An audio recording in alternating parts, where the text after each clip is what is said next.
Wars are not just fought with cannons and muskets. They're fought with bread, with boots, and with paychecks. A soldier cannot march on an empty stomach. An army cannot win without supplies. The revolution was built on liberty and nearly lost for want of coin. We remember generals and statesmen and forget the quiet heroes behind the scenes. One man fought with a ledger in his good name. His name was Haym Salomon, a Polish Jewish immigrant to New York in the 1770s, with a sharp mind for business and many languages. Soon he made his way to Philadelphia, the heart of the revolution. As a financial broker, he traded foreign money and trust. He believed in merit and equality, and chose a side. He risked everything to bankroll a nation without taxes, gold, or credit. Treason meant ruin, prison, even death. Salomon went all in. That was his quiet courage.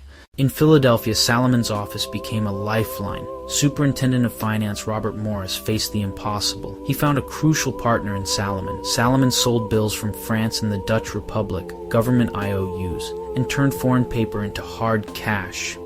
So good, so trusted, he became the primary broker for the Office of Finance.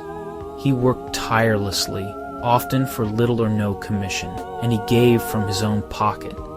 He rallied others to lend and guaranteed their loans himself.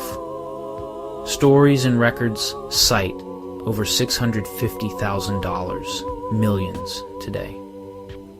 That money reached every desperate need. It paid soldiers on the verge of mutiny. It bought food, uniforms, ammunition, kept the army in the field. It helped finance Yorktown, the turning point. He even covered James Madison when pay was worthless. Every day was a high-wire act.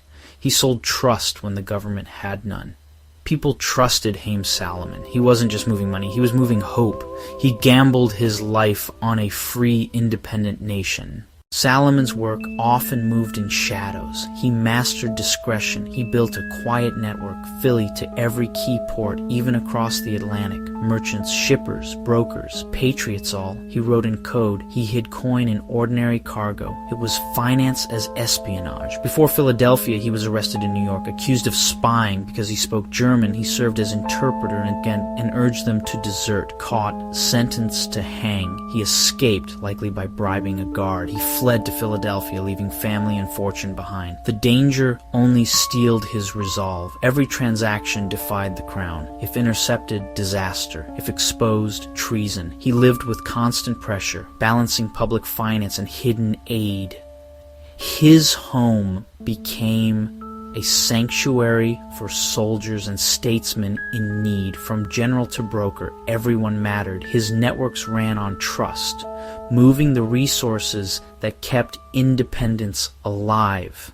When the cannons fell silent and the Treaty of Paris was signed, America was free, but not for Haym Salomon. The government was broke, repayment far away. His loans and guarantees became just paper. He gave his fortune with none returned. He sold assets, leveraged business and home, trusting promises that never came. He waited. The repayment never came. Years of strain eroded his health. He financed a victory and faced the cost alone. In January 1785, Salomon died, only 44. Tuberculosis, worsened by prison and relentless work. He left a wife, Rachel, and 4 young children, and a mountain of debt. A man who moved fortunes died nearly penniless.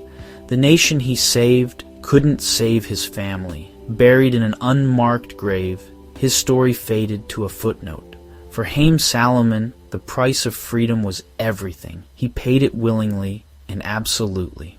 Why does his story matter today? Heroism comes in many forms. Not every patriot carries a gun. Some fight with skill, resources, and belief. His battlefield was the marketplace. His weapons were trust and credit. The invisible work is as vital as the glorious battles. Without his funds, the army might have folded. His work was a foundation of victory. He shows what immigrants give to America. He came for freedom and gave back without hesitation, an unheralded champion of the experiment, a thread of patriotism in the nation's fabric. Polish, Jewish, American. He brought his talents to his adopted country. Historians pieced his story from letters and accounts. Communities honor his memory. In Chicago, the general, the statesman, and the financier stand together. We're finally seeing the full picture. His legacy isn't money, it's conviction, the hidden hand that steadied a revolution.